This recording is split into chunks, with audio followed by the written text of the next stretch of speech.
রেখেছে। কেউ যদি একবার গায়েব হয়ে যায় তার খোঁজই আর পাওয়া যায় না। এইভাবে ও নিজের ছেলেকেও গায়েব করে দিয়েছে। হ্যাঁ, গোলমাল আছে অভিজিৎ, গোলমাল আছে।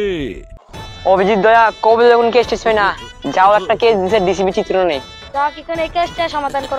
সমাধান না করলে আমাদের ফেট চলতো না। কি এর পাত্রা করে মাত্রা আগে কি এর ফেট আগে বলছি তো চালানো লাগবো। দয়া অভিজিৎ আজকে তো যেভাবে কেসটা সমাধান করতে হবে, একটা ডিসিবি চিত্র আসবে। তোমার থাকো, আমি একটু মুইতে আই। আর দয়া অনেকদিন ধরে টিকটক করে নেছি, যখন গেছে কাল একটা টিকটক করে লই। দয়া ক্যামেরাটা ধরে লাও, একটা ডায়লগ দিলাই। জায়গা কুদ দিলে জিসিবি রে কুদ দিলা।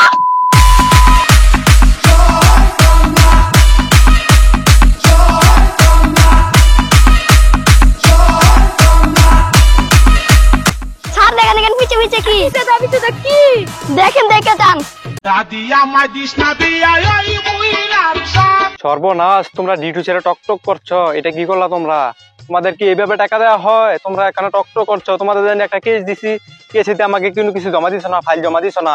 তোমরা এসব করলে তো তোমাদেরকে চাকরি থেকে বের করে দেওয়া হবে। যাক, আজকে তোমাদেরকে লাস্ট টাইম দিছি, তোমরা আরেকদিন এসব করবা, তোমাদেরকে চাকরি থেকে বহিষ্কার করে দেওয়া হবে। এসিপি কই? এসিবি তো মুততে গেছে। এসিবি যদি বাদ করে দাঁড়ি তাহলে আমরা চাকরিটা ফাইলাম। এলাকি তো ডিসিতে ব্যাপ লাগাই দিছি।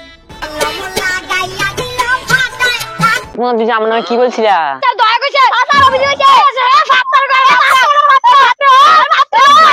কুদি চাকরি দাঁত পা বুল্লার পুর দাঁত পা কুদি চাকরি দাঁত পা বুল্লার পুর দাঁত পা কুদি চাকরি দাঁত পা বুল্লার পুর দাঁত পা দাঁত পা। এই থামো থামো, এই তোমরা দাঁড়াও। তোমার যদি তোমরা কি বুঝো না, তোমাকে চুটকিয়া তোমরা যেরকম করো জগা করো, তোমাকে সে কিভাবে সমাধান করবো? হ্যাঁ, তোমরা দুজন থামো। আমরা কি এটাও কোন কেস সমাধান না, তোমরা থাকো, আমরা কেস দিকে আগে বুঝিনি।